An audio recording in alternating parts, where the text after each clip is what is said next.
Hello friends, थोड़े लंबे अंतराल के बाद आया हूँ। कुछ मेरे व्यूवर्स, कुछ मेरे दोस्त बंधु नए वीडियो का इंतज़ार कर रहे थे। हालांकि मैं इतना बड़ा कोई यूट्यूबर नहीं हूँ, बस आप लोगों के साथ अपने थॉट्स, अपने अकेलापन सब कुछ शेयर करता हूँ। शायद आजकल पूरी दुनिया सोशल मीडिया पर ही मिलती है, तो इसलिए मैंने भी आप लोगों को पकड़ रखा है। आप लोगों ने मुझे नहीं पकड़ा है, मैंने ही आप लोगों को पकड़ रखा है।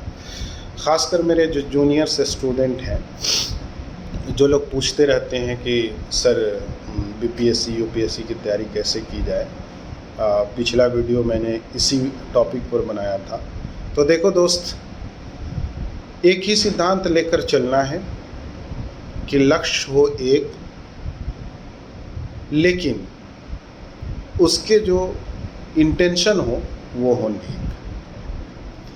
एक और नेक थियरी होनी चाहिए लाइफ में। देन आफ्टर बाकी जो चूतियों का संसार है वो क्या बोलता है, इस पर नहीं जाओ तुम लोग। अपने आप से अहद करो, अपने आप से वादा करो, अपने आप से कमिटमेंट करो, एक लक्ष्य चुनो, कुछ वैकल्पिक रास्ते देख लो, लेकिन उसमें नेकी होना चाहिए। नेकी लोगों को दिखाने के लिए नहीं, अपने आप से बातें करने के लिए, अपने आप से आंख मिलाने के लिए।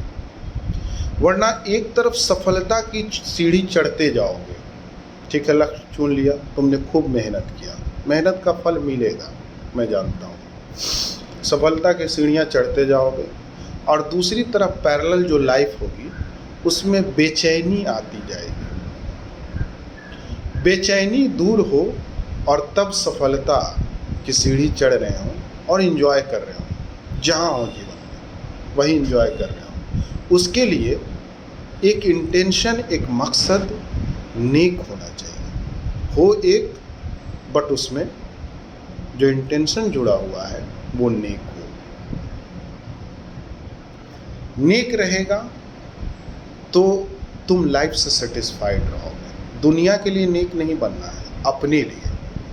जितना तुम लोगों के बारे में बुरा सोचते जाओगे, तुम्हारा जो इनर सेल्फ है वो तुम्हें धिक्कारता जाएगा और तुम्हारी लाइफ में बेचैनी आती जाएगी। पैसा भी आएगा, गाड़ी भी आएगा, बंगला भी आएगा, लेकिन इसके पैरेलल बेचैनी का गिफ्ट मिलता जाएगा, इरिटेशन। अभी कई लोग हमसे जुड़ गए हैं जो रिटायर्ड ऑफिसर हैं, रिटायर्ड बहुत सारे लोग हैं जो अपने लाइफ के सारे सफलता, सारी सुख सुविधा से ढलते हुए नज़र आ रहे हैं।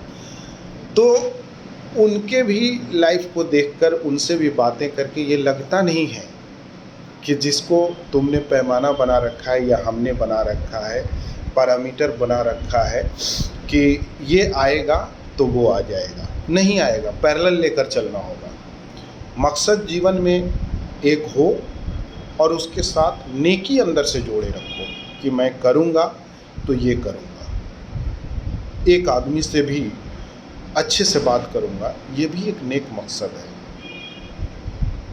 जो हमारे पास आएगा उसको गले लगाऊंगा, उसको वक्त दूंगा, स्पेस दूंगा। हो सकता है कि वो हमसे अगर जेलस कर रहा है, हमसे दुश्मनी कर रहा है, तो वो किसी पर्सनल लाइफ के इरिटेशन में हो, उसके हालात को, उसके सिचुएशन को समझने की कोशिश करेंगे, ना कि तुरंत फॉलो बैक करेंगे कि नहीं तुम भी बुरे हो। ऐसा नहीं सोचो, हम बता रहे हैं। उसको सिंपैथी रखो, उसके ऊपर सिंपैथाइज्ड रहो। तुम्हारा दोस्त हो, तुम्हारा रिलेटिव हो, तुम्हारा ये हो, सबके अकल का दायरा इतना नहीं होता है, पेशेंस का दायरा इतना नहीं होता है कि वो तुमसे उसी रेंज में बात कर लेगा जिस रेंज में तुम सोच रहे हो। 2 दिन में तुम अपना नेकी का मकसद भूल जाते हो, फिर आ जाते हो कि नहीं ऐसा कुछ नहीं होता है।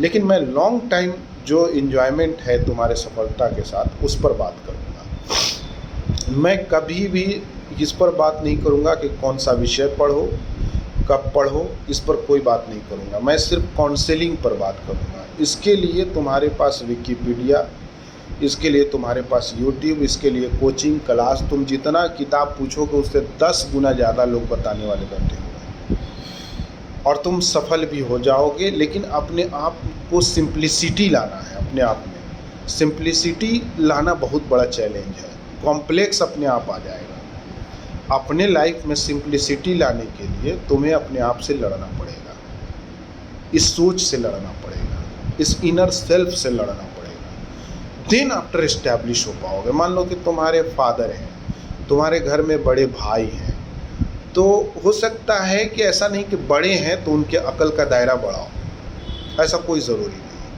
हो सकता है कि वो कंपैरिजन करने लगे, मोहल्ले में किसी का बेटा निकाल ले कोई एग्ज़ाम, किसी उनके डिपार्टमेंट में कोई किसी का लड़का निकाल ले, वो हो सकता है उनके चपरासी का बेटा आईएएस बन जाए, वो खुद ऑफिसर हैं, उनके बॉडीगार्ड का बेटा आईआईटीएन हो जाए, ऐसा भी संभव है। और वो गुस्सा हो सकता है आकर तुम्हारे ऊपर उतारे। ऐसा नहीं कि वो पोस्ट पा लिए हैं तो अकल का दायरा पा लिए। तो उस समय तुमको क्या करना है कि वहाँ से अपने आप को डिस्प्लेस कर देना है। जो होता है ना मोमेंटम वाली थ्योरी, कि अपने आप को डिस्प्लेसमेंट करना है कि वहाँ से हट जाओ, कुछ देर के बाद अपने आप नॉर्मल हो जाएगा। तुम्हारी मकसद उनसे नहीं जुड़ी है, वो तुमसे जुड़ी है। तो इसलिए बड़े भाई की बातों को, हो सकता है कभी कोई टीचर बोल दे उजलत में। कंपैरिजन बहुत बीमारी है समाज की, ये जान लो। अपने ईगो को सेटिस्फाई करेगा।